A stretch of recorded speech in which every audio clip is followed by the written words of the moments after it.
Good evening everyone, कैसे हो आप सब। उम्मीद करती हूँ कि बिल्कुल ठीक होंगे, अच्छे होंगे और स्वस्थ होंगे। शाम के बज गए हैं 6:30 और अब होने वाला है पूजा का टाइम।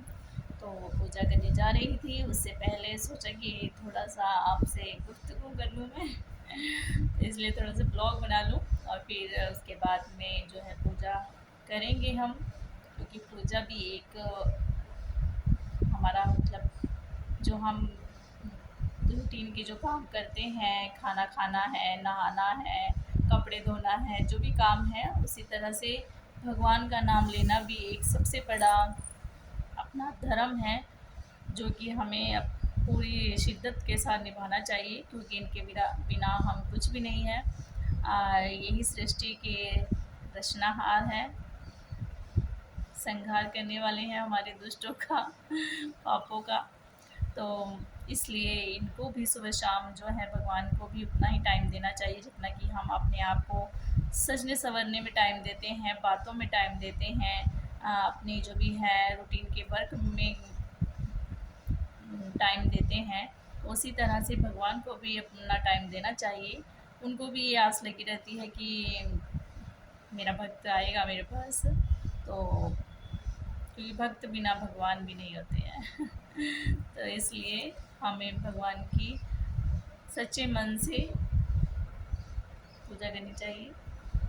आगे से आगे काम बनाते हैं ये, पता है आपको, क्योंकि जो पूजा करते हैं, जो भगवान में आस्था रखते हैं, उनको ये चीज़ कहने की बिल्कुल भी बताने की ज़रूरत नहीं है कि भगवान हमारे आगे से आगे जो है काम बनाते हैं, हमें हर संकटों से हमारा उद्धार करते हैं, हमारे संकटों का निवारण करते हैं, हमें एक सही दिशा दिखाते हैं, सही रास्ता दिखाते हैं। इसमें कोई भी शक नहीं, कोई भी दो राय नहीं है कि भगवान, हाँ ये देखो, हम जो बोलते हैं ना किया है तो वो तो भरना ही पड़ेगा। हमने जो हमारे कर्म किए हैं उनका भुगतान तो हमें चुकाना ही पड़ेगा।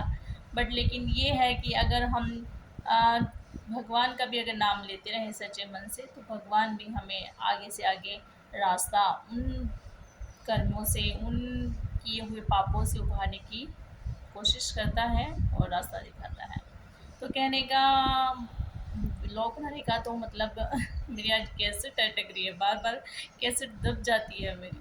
बोलती हूँ तो पता नहीं मेरी आवाज़ में थायराइड की दवाई और ख़त्म हो गई, वो भी लाने वाली है। एक टैबलेट ले रह गई, अब कल लेके आऊँगी। आज थोड़ी सी तबीयत मेरी ठीक नहीं लगती है, इसलिए बार बार जो है आवाज़ भी दब रही है मेरी, और जो जीभ से भी है ना, सिर्फ फुली फुली सी, मोटी मोटी सी लग रही है। बोल के आ रही हूँ, निकल के आ रहा है आगे। ब्लॉग तो मैंने बनाया था, बना रही हूँ इस वजह से कि वो कहे ना, करत करत अभ्यास के जड़मति होत सुजान, रसरी आवर जाते हैं सिल पर पड़े निशान। तो मतलब हमें हर चीज़ का अभ्यास करते रहना चाहिए करते रहना चाहिए, क्योंकि कभी ना कभी तो हमें मंजिल मिलेगी ही। अगर हम अपने रास्ते पर डटे हुए हैं तो भगवान कभी ना कभी तो सुनेगा, क्योंकि 12 साल में तो रूढ़ी की भी चेंज होती है। तो हम तो इंसान हैं, क्या हमारी नहीं सुनेगा भगवान? 100%, 101% सुनेगा। तो इसलिए हौसला अपना कभी भी मत खोइए।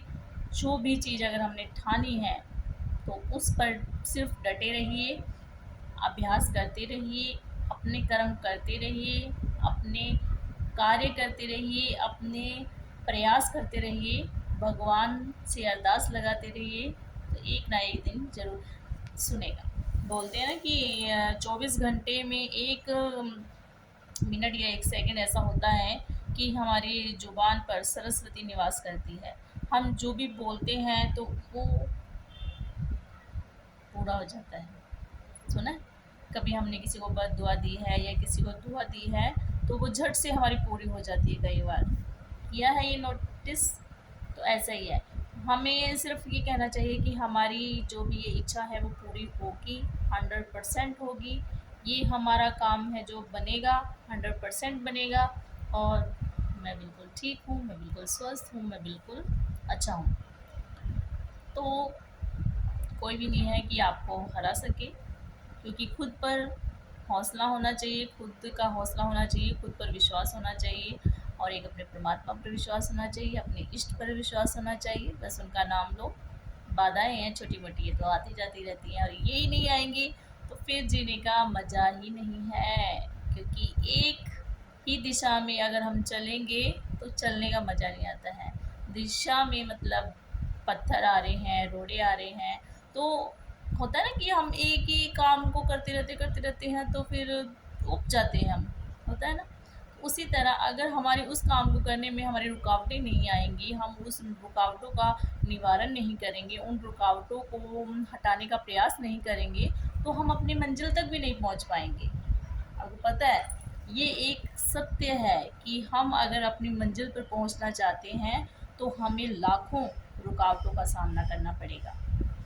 करते रहिए प्रयास रुकावटों का सामना करते रहिए, अपनी मंजिल पर आप ज़रूर पहुंचोगे। ठीक है, अभ्यास करते रहिए। होता है, मुझसे भी होता है, पता है, मुझे भी कई बार लगता है कि ना बस ऐसा ही है कुछ नहीं है लेना देना, बट लेकिन अपने आप को उस चीज़ से उभारना चाहिए, उस चीज़ को लेके नहीं बैठना चाहिए, क्योंकि ये ज़िंदगी है, चलने का नाम ही गाड़ी है। तो अपने आप को लगाए रखिए। खाली दिमाग शैतान का घर होता है, खाली दिमाग अपना कभी मत छोड़िए। और भी काम नहीं है तो परमात्मा के आगे बैठ जाइए, उनके भजन कीजिए, उनके गुणगान कीजिए, उनका कोई पाठ कीजिए, जिससे आपकी बुद्धि जो है ठीक हो जाए और इधर उधर भटकने से की बजाय सही रास्ते पे चले। मेरे कहने का मतलब ये है कि अपनी मंजिल पर अगर पहुंचना है तो अभ्यास करते रहिए और डटे रहिए अपनी मंजिल पर चलने के लिए।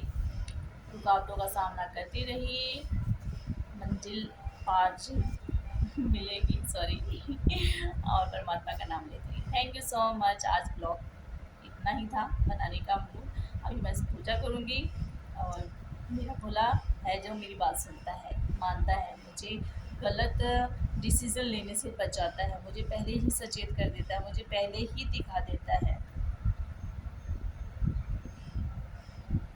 क्या बोलूँ मैं, क्या मतलब शब्द नहीं है इस चीज़ को जाहिर करने के लिए, इस बात को बताने के लिए कि भोला क्या है। शब्दों में बयां करके मैं उनको छोटा नहीं कर सकती, अपने उसको विचारों को मतलब भगवान के उनको ये फील करने वाली बात है कि जो भोले के भगत हैं, जो परमात्मा के भगत हैं, वो उनको बताने की ज़रूरत ही नहीं है, वो ये चीज़ें फील करते हैं। Okay bye, thank you so much. हर हर महादेव। भगवान आपकी इच्छाएं पूरी करे, सफल बनाए, आपको अपनी मंजिल तक पहुंचाए। Thank you so much. हर हर महादेव।